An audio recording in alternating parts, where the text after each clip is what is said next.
Hello guys, welcome back to my YouTube channel. आशा है कि आप सभी काफ़ी अच्छे होंगे और अपने एग्ज़ाम की तैयारी आप सभी काफ़ी अच्छे से कर रहे होंगे। आज का ये वीडियो बहुत ही ज़्यादा इम्पोर्टेंट है। अगर आप एक यूपीएससी एस्पिरेंट हैं और यूपीएससी एग्ज़ाम की तैयारी कर रहे हैं, सोच रहे हैं 2026 में या फिर 27 में यूपीएससी का एग्ज़ाम देना, तो ये वीडियो आपके लिए बहुत ही ज़्यादा ज़रूरी है। आप सभी को पता होना चाहिए कि आखिर यूपीएससी के द्वारा इस समय क्या कुछ किया जा रहा है और अभ्यर्थियों के साथ क्या कुछ हो रहा है। इन सारी चीज़ों के बारे में आप सभी को पता होना चाहिए। ठीक है, तो अभ्यर्थियों की देखिए कुछ मांगे हैं और ऐसा नहीं है कि अभ्यर्थी भी ये मांग केवल अपने लिए मांग रहे हैं। कल को आप 2026 में एग्जाम देंगे, 27 में एग्जाम देंगे, 28 में एग्जाम देंगे, जब भी एग्जाम देंगे निश्चित तौर पर आपको भी इससे फायदा होने वाला है। तो क्या सारा मामला है आज की इस वीडियो में हम बात करेंगे। तो आपको क्या करना है, वीडियो को अंत तक देखना है और देखने के साथ साथ अपने यार दोस्त मित्र को भी जरूर शेयर करना है, जिससे कि उनके पास भी ये जानकारी पहुंच सके। देखिए, हम सभी को क्या करना है, जो हमारी बस में है, जो हमारे हाथ में है, कम से कम हमें वो सारी चीजें करना है। क्योंकि आप सभी को पता है 2024 में जब रिजल्ट जारी हुआ, 2023 से ही, उससे पहले से ही अभ्यर्थियों के द्वारा ये आवाज उठाई जा रही है, ठीक है, कि आंसर की और जो कट ऑफ वगैरह है ये यूपीएससी के द्वारा जारी किया जाए। लेकिन आप सभी को पता है यूपीएससी का रवैया आप सभी देख ही रहे हैं कि यहाँ पर देखिए, अगर आप आरटीआई फाइल करेंगे तो आपसे ये कहा जाएगा कि ये जो है इसके लिए हम नहीं बता सकते हैं। मतलब अगर हम कोई यूपीएससी से ये आरटीआई फाइल करके बोले कि आप आंसर की किस हिसाब से तैयार करते हैं, कौन कौन से आपके माध्यम में सोर्स हैं जिससे आप आंसर की तैयार करते हैं, ठीक है, तो आपको नहीं बताएंगे। तो इस तरीके की चीजें हैं। आरटीआई का सही से आपका जवाब भी नहीं दिया जाएगा, लेकिन जो जिस जवाब की उम्मीद आप करते हैं उस जवाब से आपको यहाँ पर रूबरू नहीं किया जाएगा। ठीक है, तो यहाँ पर देखिए क्या पूरा मामला है। देखिए, अभ्यर्थियों के द्वारा आप सभी को पता है कि 2025 का जैसे ही रिजल्ट आया है, आप सभी ने देखा कई चीजें इसमें रिजल्ट में देखने को खास मिली है। पहली चीजें यह है कि जैसे ही रिजल्ट का जो पीडीएफ है आप देखेंगे, 3-3 करके अभ्यर्थी प्री क्वालिफाई हो रहे हैं। चलिए मान लीजिए ये संयोग हो सकता है, लेकिन 4-4 जगह ऐसी चीजें हो रही है बार बार। ठीक है, इसी के साथ साथ एक गुजरात वाला मैटर भी मैंने आप सभी को बताया था कि गुजरात के लोकल न्यूज़पेपर में प्रकाशित हुआ था कि 300 अभ्यर्थियों के द्वारा प्री क्वालिफाई किया गया है। अगर आप पहले वर्ष का गुजरात को लेकर आंकड़ा देखेंगे, पहले 2024, 23 या 22 में यूपीएससी में कितने अभ्यर्थी सिलेक्ट हुए हैं या फिर कितने अभ्यर्थी प्री क्वालिफाई हुए हैं, तो आपको ये आंकड़ा बहुत कम देखने को मिलेगा। लेकिन इस बार केवल गुजरात से 300 अभ्यर्थी प्री क्वालिफाई हुए हैं। तो कई सारी चीजें कई सारी सवाल हैं जो कि यूपीएससी से सीधे है, लेकिन उसका जवाब नहीं मिल सकता हमें। ठीक है, तो इसलिए देखिए हमें अपनी आवाज को उठानी है और बिल्कुल निश्चित तौर पर उठानी है। और यहाँ पर अभ्यर्थियों के द्वारा ये योजना बनाई गई है कि अभ्यर्थी 28 जून को, यानी कल 28 जून है, और कल अभ्यर्थियों के द्वारा शांतिपूर्ण तरीके से प्रोटेस्ट किया जाएगा।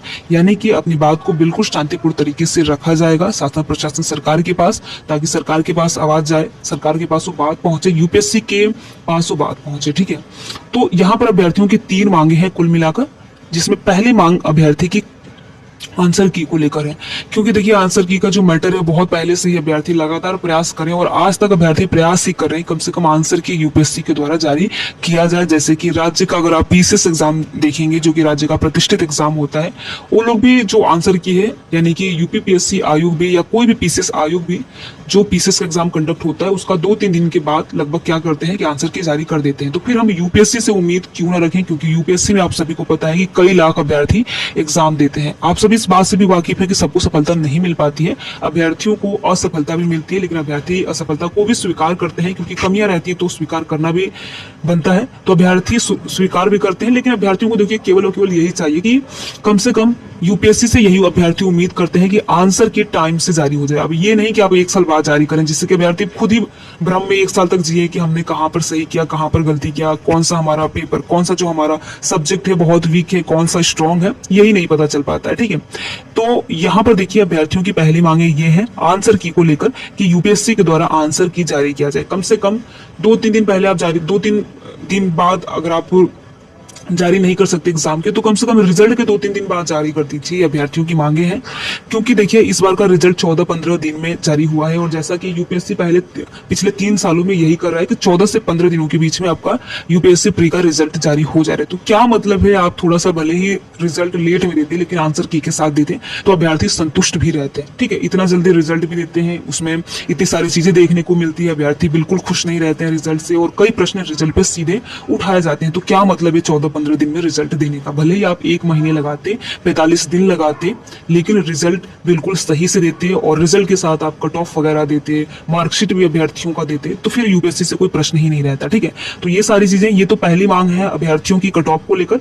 दूसरी मांग अभ्यर्थियों की जो है वो मार्कशीट को लेकर है। ठीक है, पहली मांग जो है वो है आंसर की को लेकर, दूसरी कट ऑफ को लेकर, और तीसरी मांग है मार्कशीट को लेकर। ठीक है, कि अभ्यर्थियों के जो इंडिविजुअल मार्क्स हैं वो दिखाए जाएं, कि अभ्यर्थियों को पता चल सके कि हमने सीसेट में कितना किया है, हमने जीएस फर्स्ट में किया है।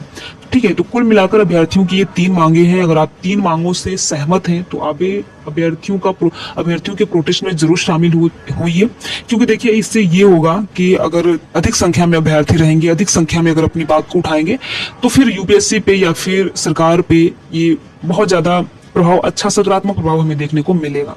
तो ये प्रोटेस्ट कहाँ होने वाला है? ये होने वाला है ओल्ड राजेंद्र नगर में, दिल्ली में। ठीक है, ओल्ड राजेंद्र नगर में कल सुबह 10 बजे से प्रोटेस्ट होने वाला है। तो आप सभी से निवेदन है, आप सभी से रिक्वेस्ट है, अगर आप इन 3 मांगों से सहमत हैं, आंसर की को लेकर, कट ऑफ को लेकर, मार्कशीट को लेकर, तो आप अभ्यर्थियों का सहयोग जरूर करें।